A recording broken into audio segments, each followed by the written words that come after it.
Hello, I'm Benjamin Limmer, Bureau Chief for Public Transportation at the Connecticut Department of Transportation. And I'd like to welcome you to Along the Lines, a podcast series where we'll share exciting news and updates and explore current issues and ideas on Connecticut's public transportation system. Welcome, everyone, to this very special episode of Along the Lines. Today's guest is an important and globally recognized leader in public transportation. Paul Comfort is Senior Vice President and Chief Customer Officer for Modaxo Americas, one of the world's largest transit technology firms. He's also the creator, producer, and host of the award-winning Transit Unplugged podcast and television show, where he brings global transit conversations to life. In addition, Paul serves as Executive Director of the North American Transit Alliance, championing innovation and modernizations across the transit industry. He's a 6-time Amazon best-selling author. Paul is a highly sought-after keynote speaker and a frequent media contributor who's known for his advocacy in public transit across North America, Europe, as well as Australia. Prior to his current roles, Paul led the Maryland Transit Administration as its CEO. Paul and his team visited Connecticut, where they spent several days filming a recently released episode of Transit Unplugged TV, highlighting our state's impressive public transportation network and all the destinations it connects. Paul, welcome to the program. Thank you, Ben, and thank you for that glorious introduction. It's just like I wrote it. Absolutely. You are quite welcome. So, Paul, first things first, of course, always good to see you. But dying to know what drew you to feature Connecticut on Transit Unplugged TV. Yeah, absolutely. So, as you mentioned, Transit Unplugged TV is really what I call it is like an on-ramp to public transportation for the average person. We do a weekly audio podcast. We talk to CEOs. You've been a guest on that. And that's for people who are, interested in transit. The TV show is more like food, fun, and culture. And then we show you the public transportation of that area. And it's a monthly show, and your show just aired this previous month. You were our premiere show this month. And what drew me to Connecticut for it was a couple things. One, I love the fact that you all have a statewide agency. We haven't shared too many of them in the past, although we just did feature Maryland as an episode a couple months ago, which is where I used to be the CEO. It's very similar.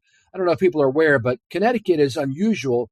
It's really a northeastern United States phenomenon where states like New Jersey Transit, Maryland MTA, Connecticut, RIPTA, and a couple others, MBTA in Boston, are state agencies that run the local transit systems in their largest city. I was the CEO of the Baltimore Transit System, although I was administrator of the state agency, kind of like you are, Ben. And so what drew me to film Connecticut was that governance structure. Also, the fact that you're my friend, you're my buddy, and I knew you would show us a good time, and we had a wonderful time while we were there. Speaking of wonderful time, I know I have my favorite, Paul, but what was the standout moment that really captured Connecticut's transit story? You know what it was for me is your ferry system. You've got the oldest ferry system in America, dating back to the 1600s, and we got to ride one of the ferries, and I actually got to sit behind the helm with the captain kind of holding the wheel, but I got to sit behind it a little bit and experience it. It was a car ferry going over to that castle, and then just all those phenomenal features like the castle. What was the name of the castle we went to, Ben? Do you remember? The Gillette Castle. Yeah. I mean, that kind of stuff was phenomenal. We got to go to where the hamburger was invented. We got to have some of the best pizza in America in New Haven. I just got back from Italy, so I was able to compare it, and yours is phenomenal there. Those kind of fun experiences, Mark Twain, and then, going to the concert and showing how your rail system serves that great Bridgeport music facility or the entertainment facility there. We got to talk to the leaders. If people have watched the episode, if not, you need to watch it.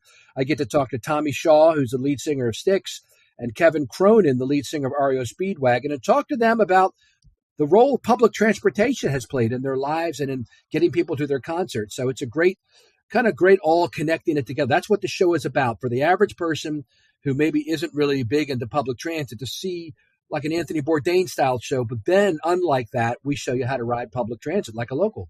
Absolutely. Well, you mentioned my absolute favorite, which is, a lot of times we use transit oriented development or TOD. I like transit oriented concerts, and we were able to go to one of those. So had a lot of fun. And of course, taking the CT Fast Track bus to the food hall. I love food Yes. halls. Oh, So that was great. yeah, good time.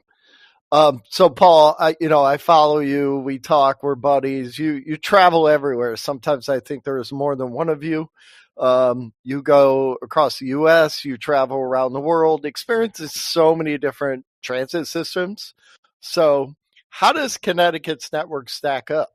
Good question. Yeah, I do get to do that. That's I think, Ben, that I have visited close to 100 transit systems in the last few years around the world, maybe more than anybody alive. So I've been able to see it all. Like, for instance, like I mentioned, we just were in Italy filming 2 weeks ago, and we got to ride 3 different high-speed rail companies, their services there. So kind of see how it all worked together. One of the things that really impressed me about your system was the bus rapid transit, the fast track system, and Lisa explaining the 10-year history of it and how it's brought about $500 million of economic development and transit-oriented development, TOD. And I was also super impressed with your commuter rail service into New York City, how you partner with Metro North Railroad, meeting your leaders there, Caroline and Lisa on your team there. Phenomenal, strong women personalities who are driving success in the system there. So I would say that Connecticut stacks up against some of the best. I'm not kidding. It is a very well integrated system, a well run system. And again, I love the connection you have because a lot of your ridership is commuter based. I love the strong service you're providing to commuters in your area. There's an old saying, Ben, you've heard it before. If you've seen one transit system, you've seen one transit system. Yeah. So it really is hard to compare apples to apples because every system is so different. But your all system, for what it is and what it serves, the fact that you use contractors to get the best out of the private sector with efficiency, the fact that you have great connections with the biggest transit city in America, New York City, and you service that very well with connections with them. And the local service you all provide is phenomenal. The fact that you've got a 10-mile stretch of road, which is dedicated to fast track, that's all top of the line stuff, man. Awesome. Yeah. You might have kind of already answered this question, but when you visited here, was there anything unique or that was very unexpected that you saw when you visited? Yeah, I think, well, not every system runs a ferry system, right? So that's always unique. I love riding the ferry system. We have we've been to Halifax, Canada. They've got a great ferry system. We've been to the one in, actually a bunch of them around, but I would say it's 1 out of 10 transit systems. So that's always unique and special. And the fact that you run it as part of your state transit agency is pretty cool. The other thing I thought was cool was the really old building that is where you have, I think, was that the Bridgeport or that was Hartford? The real old brick building. Hartford. Yep. Yeah, in Hartford. Yeah, that was pretty neat there. Absolutely. Okay, so pivoting a little bit, like I mentioned, you travel the globe riding transit systems, which of course you get to ride a lot of different types of transit systems. But what I really want to know is, are there emerging trends, technologies, and out of those, which ones do you see are going to have the greatest impact on transit going forward? Yeah, great question. And, it's good. I appreciate you introducing me to Garrett, the commissioner of transportation there in the state. He seems to be the kind of guy who's really into making sure that you guys stay at the cutting edge. So many secretaries of transportation, if you want to call it that I've worked with in the past or I've seen in the past are highway guys. They're all about roads and highways. Garrett, not so much. I love the fact that he is a strong advocate for public transportation, for mass transit. He sees the value of it. So I know that he's going to keep you all on top of these issues. Obviously, the number one issue affecting every industry, including public transportation right now, Ben, is artificial intelligence or AI. I've been to numerous classes lately on it. I moderated a town hall meeting for my whole company with our leader on AI and how it's, evolving, how we even develop software, how the software we have currently is implemented. And so a lot of transit agencies are finding ways to utilize AI that improve the customer experience. That's what we want to do. We want to improve the customer experience. So anything from chatbots, which are kind of common among companies, but also using AI to evaluate bus routes and ridership to see, are we serving the public the best that we can? And more technical things such as analyzing your fleet. And there are ways now to do predictive maintenance that uses machine learning and AI, which you can analyze, okay, we know that this type of bus, when it gets this temperature inside, it's got about, 3 miles before it breaks down. And so then you can pull it over before it breaks down. And there's all kinds of things you can do to make sure that the maintenance is done ahead of time so it doesn't have to be a repair. And then also to make sure that if it does need repair, you're catching it before it gets too far along. So there's all kinds of ways that artificial intelligence can be used. Now, when you go into that road, and how our buses and our trains are so connected now to the web, we have to be aware of cybersecurity. There's barely a week that goes by now, Ben, and since I'm senior vice president of the world's largest transit technology company, I get emails about it. Oh, this agency has just been hacked. A state agency in Maryland, it's public news, was recently hacked, and they're still, as of the recording of this, they still haven't completely recovered because government agencies won't pay the ransom, which is usually a ransomware attack. People may not realize this, but 5 or 10 years ago, when I was talking to the head of IT at a big transit agency, they said, Paul, we have thousands of hits against our system every day. People are attacking it, trying to get in past our firewalls to shut us down. And so the IT staff at transit agencies have to be super well versed on the cybersecurity side of things. And it's an important part that we need to make sure that we are guarded against because there are bad actors in this world trying to hurt us. And then finally, I'd say when it comes to technology, high-speed rail. Amtrak serves us well on the Northeast Corridor. They're not quite high-speed yet in the traditional sense.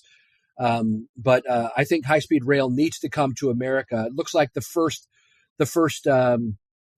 place that's going to happen is hopefully between Las Vegas and Los Angeles, and it'll be a private sector actor, Brightline Trains, who currently run pretty high-speed but not completely high-speed service in Florida between Miami and Orlando, and now they're moving over to Tampa. So I think that we need high-speed rail for the places that are where they say too far to drive but too short to fly. It doesn't make sense. I just flew from Baltimore to Buffalo this last week, and it was like a 50-minute flight. I'm like, shoot, man, again, another great way where high-speed rail could make sense, kind of that Northeast core. I don't think it's going to happen anytime soon here, but those are the three big technologies I see that are coming or should come here. Yeah, I love it. Spot on. I definitely think with AI, I don't know if it's a feeling or a hope that people are truly embracing it and recognizing that it is here to stay, and transit can really utilize it to deliver better service to customers. Absolutely. Yeah, it's like fire, Fire was an early technology, right? And it can warm you, cook your food, light up your house, or it can burn you and burn everything you have down. So I see AI as a very similar analogous, right? If it's handled right, it can improve your life dramatically. If it's abused, it can hurt you. So we have to have up safeguards, but it is coming one way or the other. It's here. It's not coming. It's here. I just talked to the head of one of the largest transportation companies in America last week, and he said, Paul, just know this, AI is going to impact your life. Now listen to this, more than the internet and more than cell phones. That's what he predicted. And I've heard many other kind of high tech leaders talk about that. So it is, whether you put your head in the sand or not, it is going to have a major impact on our lives. Yeah, I was just going to use the term, better have our arms wide open because it's coming. Speaking of, I'm just going to play off that a little bit. So data and smart technology are really buzzwords that we hear a lot about. How are other agencies using them to improve the customer experience? Sure. Yeah. And that is where it should be focused, right? We should focus our technology on what improves the life of the customer because, like Stephen Covey said in his 7 Habits of Highly Effective People, one of the habits is begin with the end in mind. So in my mind, and I preach this everywhere I go, what we need to keep our focus on is the end user, the customer. Right? Unfortunately, in America, now you all have maybe a little bit higher usage there. New York City is the largest, transit city in America. But for most of America, less than 5% of Americans ride transit. We're actually working on doing a documentary next year to find out why that is and what we can do about that. But transit isn't really heavily used. And a lot of the, when you ask people, why don't you ride transit? They give you reasons that it just doesn't meet my needs. And so we need to make sure that we're using technology to improve the safety, the efficiency, the reliability, and the world-class customer service or experience that we're offering our passengers. So there's 100 ways that can be done, right? Safety can be done. I was just in Las Vegas with MJ Maynard, and her head of security showed me they've got a system now, the cameras in bus stops and bus hubs, which can analyze any threat, that they can, and AI helps them analyze that. And so AI is being used to improve the safety of transit systems, and just as important, the feeling that people have that, hey, I'm safe here because I know that we're being monitored and someone can be here in a moment's notice if we need that. The affirmation of safety is so important for people to ride. It's actually one of the main reasons why people say they don't ride in big cities is they're afraid. And of course, the media blows up any incident we have. We'll have millions of rides with not one problem. And then there is a problem and it's gruesome.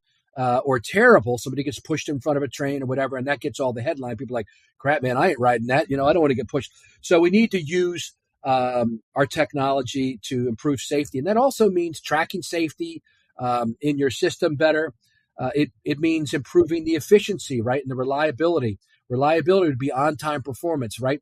Our transit systems need to be operating in big cities at least 80% on-time performance, I believe. And so there's ways to do that. There's ways to use technology to improve the behind the scenes part of transit systems, like, the shifts that you give your drivers. I remember, Ben, when I was in Baltimore, I was just thinking about it this morning. John Duncan was my chief operating officer at the time. And I said, John, we got to do better on OTP, man. What can you do as a COO? And he said, let me dig into it. And what he found out was that, and this is kind of a funny anecdote, but it shows you that you need to look at this stuff deeply, and you can use technology to help you analyze it. On Mondays after Baltimore Ravens football games, we would have 30 to 60 of our runs cut. Drivers would call out because they were out celebrating or crying in their beer or whatever. And so they didn't feel they were good to come to work on Monday mornings. And yet we had not really figured that out as a system, and that we needed to schedule a lot more backup drivers on Mondays after Ravens games. And you know what? A few tweaks like that, and before you know it, 60 cut runs on Mondays after Ravens games went down to almost none. A cut run means the bus doesn't go out on time. That's awful. So anyway, those are the kind of things that you can actually use technology to help you evaluate what's going on in my system. There's lots of software programs that can help you do that. And so that's how we need to be focused. That's crazy to think that Ravens fans wouldn't show up for work, because when I worked both in Panther territory as well as the Falcons, they too wouldn't come to work, but they lost a lot more games than the Ravens lose. So yeah, when we were there, it was because they were celebrating wins. Yeah, they were out there. We had Joe Flacco then, man. We were rolling. Yep, lockdown defense. Hey, I know you're the transit evangelist, and, you have the TV and the podcast and your day job and all these things. But Paul, you give great advice.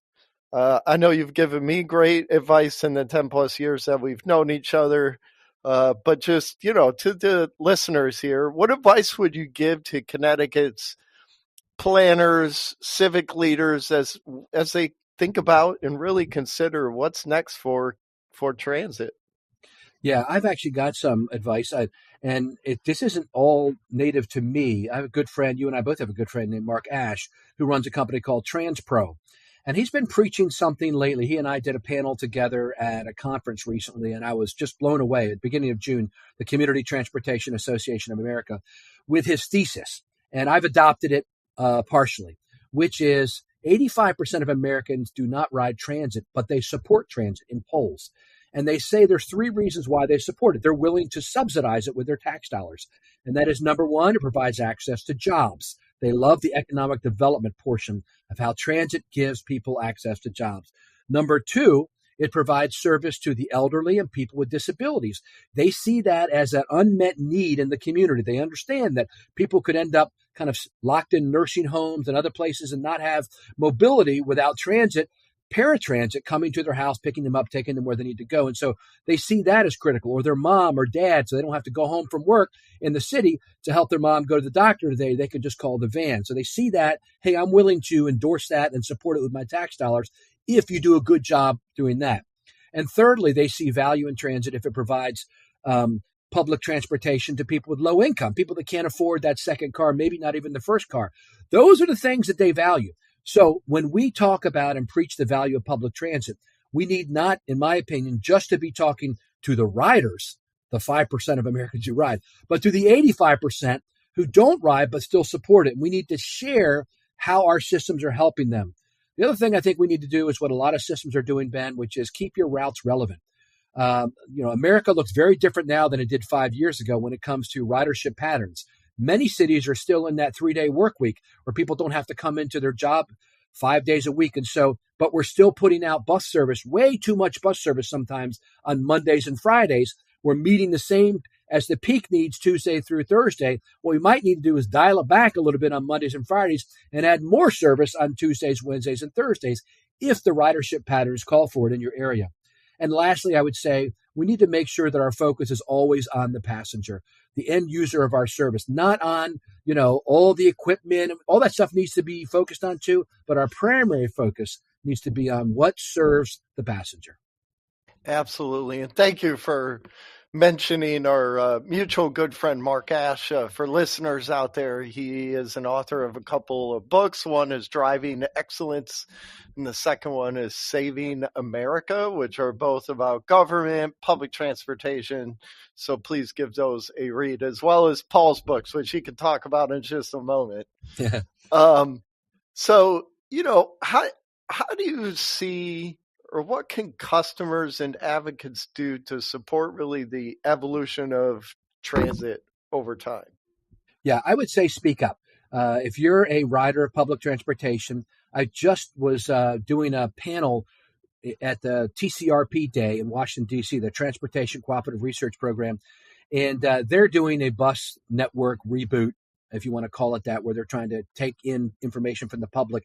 And the lady that was in charge of it said she was very surprised how few people came out to give their opinions on what the new bus route system should look like. She said it was just shocking that we didn't get more input.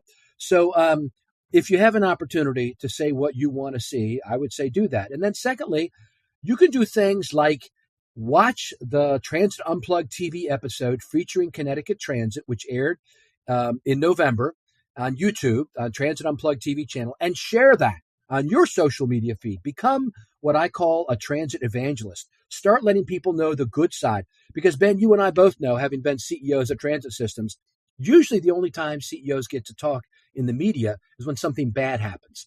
That's what the public hears about public transit. Oh, there's a strike. The drivers are on strike. Oh, there's a rail derailment. Oh, there's a bus crash. If it bleeds, it leads. This terrible motto that sometimes our media gets stuck with. So what I'm trying to do, and I know what you're trying to do with your podcast here, is, show the good stuff that's happening. So when someone's complaining about, whatever about the transit system, be the one that says, yeah, well, you know what? I'm grateful for it because it does this, that, or the other. Be a transit evangelist yourself and use your social media as a platform to do so.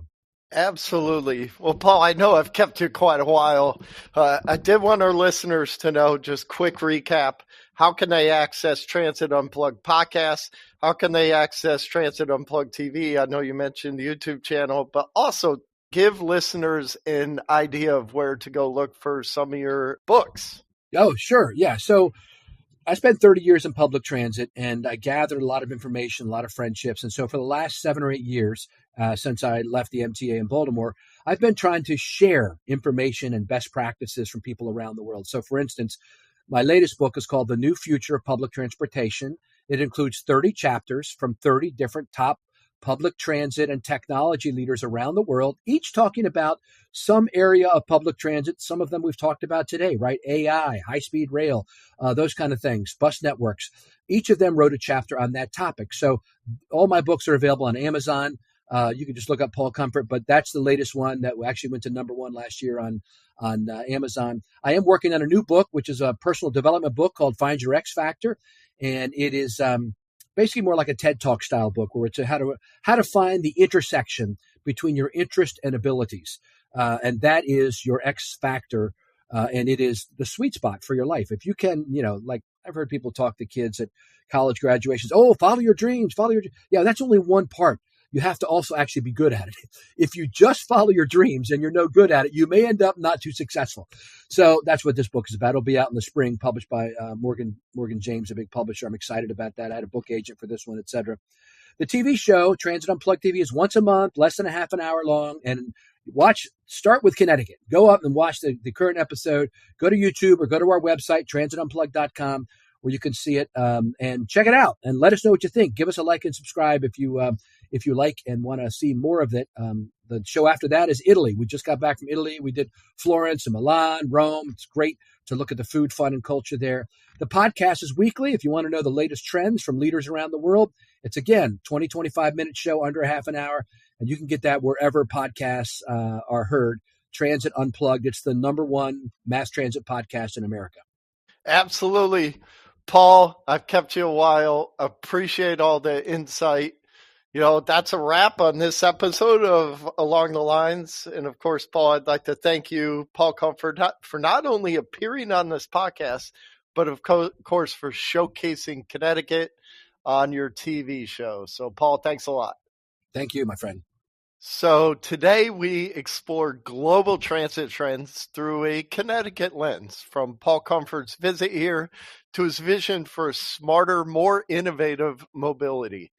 We heard how technology is reshaping the rider experience, what makes Connecticut's network so special, and why collaboration is really key to moving forward. Want to see Connecticut in action? Catch the full Transit Unplugged TV episode at transitunplugged.com. Thanks for listening. We'll see you next time on Along the Lines, where we keep moving the conversation and Connecticut forward.